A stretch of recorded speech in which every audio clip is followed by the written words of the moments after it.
Good morning po sa lahat. Isa pang maliyugto na ating daily Bible blessings. Pamagat po ng ating ating umaga ay pag-uusig mula sa sariling pamilya.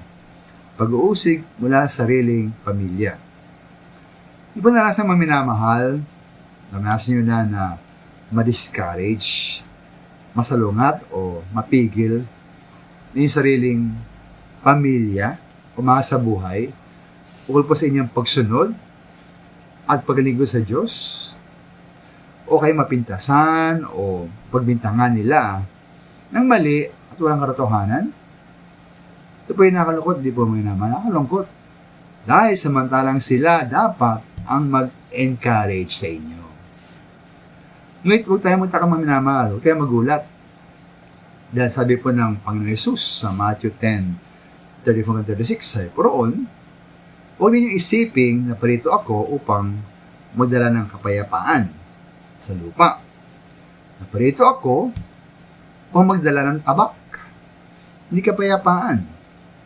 Naparito ako upang paglabanin ang lalaki at ng kanyang ama, anak ng babae at ng kanyang ina, at ang manugang ng babae at ang kanyang biyenang babae. Laming kaaway ng isang tao ay kanya rin mismo mga kasambahay. Kaya po kapag ito nangyari sa atin, ano ba dapat natin gawin? Paano dapat tayo tumugon? Una po, ating higit na pagtibayin ating pag-ibig, katapatan, at pagkapasakop sa ating Diyos na higit pa sa ating sariling pamilya, mga sa buhay at kamag-anak. Lalo po ang maaring umuusig sa atin. Kasabi nga po ng Panginoon Jesus sa Matthew 10:37, na karapat-dapat lamang sa Kanya ay umiibig sa Kanya ng higit sa kanyang sariling ama, ina, o anak. Ikaw lang minamahal, lalo tayong lumapit, kumapit, at magtiwala sa ating Diyos.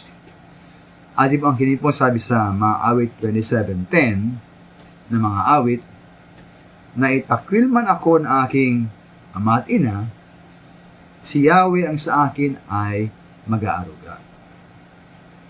Nawa po lagi at lalo tayong sumandal, umasa sa pag-ibig katapatan ng ating Diyos, na kailanman ay hindi niya tayo iiwan o pabayaan.